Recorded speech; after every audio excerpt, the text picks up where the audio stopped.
আবার প্রমাণ হলো ফেসবুকের ভার্চুয়াল জগতের সাথে বাস্তব জগতের মিল খুব সামান্যই।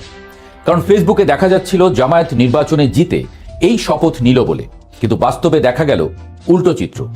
সারা বিশ্ব জেনে গেল নির্বাচনে বড় ব্যবধানে জিতে গেছে বিএনপি, জিতে গেছেন তারেক রহমান। কিন্তু জামায়াত কি আদতে হারল, নাকি জানান দিল এবার মাঠ গোছানোর কাজটা এগিয়ে রাখা গেল? আসছে বার দেখা যাক কি হয়।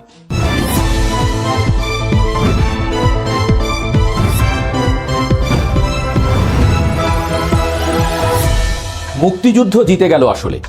আমজ সফা বলেছিলেন মুক্তিযুদ্ধকে বাদ দিয়ে এদেশে কিছু করা সম্ভব না, সেটাই প্রমাণ হলো। বীর মুক্তিযোদ্ধা ফজলুর রহমান সেটা প্রমাণ করে দিলেন।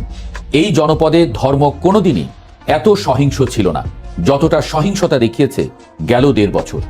ভোট প্রমাণ করল মানুষ বুঝতে পেরেছে শান্তি আগে, ঠিক শান্তি না থাকলে উল্টো ধর্মের বদনাম। 2008 সালে আওয়ামী লীগ যে বিরাট জয়টা পেয়েছিল, টেলিভিশনের স্কোরবোর্ড দেখে অনেকে ভাবতে শুরু করেছিল বিএনপি সেই ফলাফলকেও ছাড়িয়ে যাচ্ছে বোধহয়, কিন্তু তা হয়নি, কমও হয়নি তেমন। সেবার আওয়ামী লীগ পেয়েছিল 230টা, এবার বিএনপি জোট 212টা, জামায়াত জোট পেয়েছে 77টা। অর্থাৎ 2008 সালে বিএনপির পাওয়া 30 আসনের দ্বিগুণেরও বেশি আসন পেয়েছে জামায়াত। ইতিহাসের সবচেয়ে ভালো ফল ঘরে তুলেছে জামায়াত। নির্বাচনের আগে জামায়াতের পক্ষে যে জনমত দেখা যাচ্ছিল তাতে দলটির আরো ভালো করার কথা। অনেকে ক্ষমতায়ও দেখে ফেলেছিলেন জামায়াতকে, কিন্তু তুলনামূলক কম আসন পাওয়ায় অনেকে প্রশ্ন তুলেছেন ঘটনাটা কি হলো আসলে? ফেসবুকের আলাপ আর বাস্তবের দুনিয়া তাই বলে এতটা অমিল? সব দলই স্বীকার করেছে নির্বাচন গ্রহণযোগ্য হয়েছে। মাঝখানে যেসব ঘটনা ঘটেছে বাংলাদেশের মতো দেশগুলোতে এসব কিছু ঘটেই, এমনটা বলে তারা মেনেও নিয়েছেন। আমরা কিছুটা আলোচনা করতে পারি বরং সম্ভাবনা জাগিয়েও কেন জামায়াত আসন কম পেল, কিংবা জামায়াতের আসলে কিছু হারানোর ছিল কি। সবচেয়ে বড় যে আলোচনাটা সামনে আসছে তা হলো তরুণ প্রজন্মের রায়। হাসনাত আব্দুল্লাহ, নাহিদ ইসলাম কিংবা আক্তার হোসেনরা যেভাবে বিজয়ের হাসি হেসেছেন, ঠিক তার উল্টো চিত্র আমরা দেখেছি সার্জিস আলম, নাসির উদ্দিন পাটোয়ারি কিংবা তাসনিম জারা ফুয়াদদের ক্ষেত্রে। জনগণ আসলে কি বার্তা দিল? খুব পরিষ্কার, মানুষ আর অশান্তি চায় না। হাসনাত বা নাহিদ যে ম্যাচিউরিটি বা রাজনৈতিক পরিপক্কতা দেখিয়েছেন, কিংবা আক্তার যেভাবে জনসম্পৃক্ত থেকেছেন, অন্যরা হয়তো আবেগের বশে বা অতি বিপ্লবী হতে গিয়ে জনবিচ্ছিন্ন হয়ে পড়েছেন। মানুষ শান্তি চায়, স্থিতিশীলতা চায়। যারা অতিরিক্ত আগ্রাসী মনোভাব দেখিয়েছেন, ভোটাররা ব্যালট পেপারে নীরবে তাদের প্রত্যাখ্যান করেছেন। সার্জিস বা পাটোয়ারিদের পরাজয় প্রমাণ করে ফেসবুকে হিরো সাজা আর মাঠের রাজনীতিতে মানুষের মন জয় করা দুয়ের মধ্যে যোজন যোজন দূরত্ব। ভোটাররা সহিংসতা বা উগ্রতাকে না বলেছেন স্পষ্টভাবে। এবার আসা যাক তারেক রহমানের প্রসঙ্গে। রোমান বীর জুলিয়াস সিজারের সেই বিখ্যাত উক্তি ভিনি ভিডি ভিসি, এলাম দেখলাম জয় করলাম, যেন তারেক রহমানের ক্ষেত্রেই ঘটে গেল। দীর্ঘ প্রবাস জীবন শেষে দেশে ফিরে তিনি যে অভাবনীয় ধীর স্থিরতার পরিচয় দিয়েছেন তা অনেক রাজনৈতিক বিশ্লেষককে চমকে দিয়েছে। 2001 সালের নির্বাচনের পর যে হাওয়া ভবন বা ক্ষমতার দাপট দেখা গিয়েছিল, এবারের তারেক রহমান যেন তার চেয়ে সম্পূর্ণ আলাদা এক চরিত্র। তিনি এসেই বিজয়ের মুকুট পরলেন, কিন্তু কোনো হুঙ্কার ছাড়লেন না। আন্তর্জাতিক অঙ্গন থেকেও বিএনপি ও তারেক রহমানের জন্য আসছে একের পর এক সুখবর। সচরাচর যা দেখা যায় না, এবার তাই ঘটল। ভারত এবং পাকিস্তান বৈরী দুই প্রতিবেশী রাষ্ট্রই তারেক রহমান এবং বিএনপিকে শুভেচ্ছা জানিয়েছেন। ভারতের প্রধানমন্ত্রী নরেন্দ্র মোদী যেমন ফোন করে অভিনন্দন জানিয়েছেন, তেমনি পাকিস্তানের প্রধানমন্ত্রীও বার্তা পাঠিয়েছেন। এর অর্থ খুব পরিষ্কার, দক্ষিণ এশিয়ার ভূ রাজনীতিতে বিএনপিকে এখন একটি ব্যালেন্সিং ফ্যাক্টর বা ভারসাম্যপূর্ণ শক্তি হিসেবে মেনে নিচ্ছে সবাই। শুধু তাই নয়, ঢাকার মার্কিন দূতাবাস থেকেও এসেছে উষ্ণ অভিনন্দন। আমেরিকা যে বাংলাদেশে একটি সুষ্ঠু নির্বাচন এবং গণতান্ত্রিক সরকার দেখতে চেয়েছিল, এই ফলাফলে তারা সন্তোষ প্রকাশ করেছেন। অর্থাৎ বিশ্বমঞ্চে তারেক রহমান এখন একজন গ্রহণযোগ্য এবং শক্তিশালী নেতা হিসেবে নিজের অবস্থান পাকা করে নিলেন। এখন প্রশ্ন হলো, বিএনপি কি নিশ্চিন্তে নাকে তেল দিয়ে ঘুমাবে? সেই সুযোগ কি আদৌ আছে? উত্তর হলো না, একদমই নেই। 17 বছর ক্ষমতার বাইরে ছিল বিএনপি। এই দীর্ঘ সময়ে রাষ্ট্র পরিচালনার অনেক কিছুই বদলে গেছে। প্রশাসনের রন্ধ্রে রন্ধ্রে জমে আছে পুরনো জঞ্জাল। মানুষ বিএনপিকে 200-র বেশি আসনে ম্যান্ডেট দিয়েছে ঠিকই, কিন্তু এই ম্যান্ডেট হলো পারফর্ম করার ম্যান্ডেট। মানুষ মুখিয়ে আছে বিএনপি আসলে কিভাবে দেশ চালায় তা দেখার জন্য। গত 1.5 যুগের বঞ্চনা আর ক্ষোভ থেকে মানুষ বিএনপিকে বেছে নিয়েছে।